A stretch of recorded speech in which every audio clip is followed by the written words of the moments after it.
रात का समय था। चारों ओर घुप अंधेरा छाया हुआ था। केवल एक ही कमरा प्रकाशित था। वहाँ 4 मोमबत्तियाँ जल रही थी। चारों मोमबत्तियाँ एकांत देखकर आपस में बातें करने लगी। पहली मोमबत्ती बोली, मैं शांति हूँ। जब मैं इस दुनिया को देखती हूँ तो बहुत दुखी होती हूँ। चारों ओर आपाधापी, लूट खसोट और हिंसा का बोलबाला है। ऐसे में यहाँ रहना बहुत मुश्किल है। मैं अब यहाँ और नहीं रह सकती हूँ। इतना कहकर मोमबत्ती बुझ गई। दूसरी मोमबत्ती भी अपने मन की बात कहने लगी। मैं विश्वास हूँ। मुझे लगता है कि झूठ, धोखा, फरेब, बेईमानी मेरा वजूद ख़त्म करते जा रहे हैं। ये जगह अब मेरे लायक नहीं रही। मैं भी जा रही हूँ। इतना कहकर दूसरी मोमबत्ती भी बुझ गई। तीसरी मोमबत्ती भी दुखी थी। वह बोली, मैं प्रेम हूँ। मैं हर किसी के लिए हर पल जल सकती हूँ, लेकिन अब किसी के पास मेरे लिए वक्त ही नहीं बचा। स्वार्थ और नफरत का भाव मेरा स्थान लेता जा रहा है।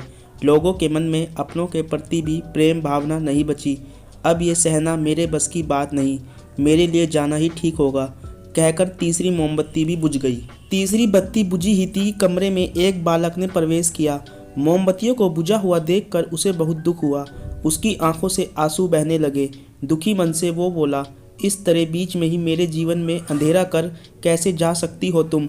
तुम्हें तो अंत तक पूरा जलना था, लेकिन तुमने मेरा साथ छोड़ दिया। अब मैं क्या करूँगा?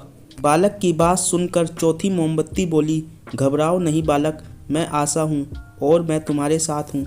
जब तक मैं जल रही हूँ, तुम मेरी लौ से दूसरी मोमबत्तियों को जला सकते हो। चौथी मोमबत्ती की बात सुनकर बालक का ढिंढास बंध गया। उसने आशा के साथ शांति, विश्वास और प्रेम को पुनः प्रकाशित कर लिया।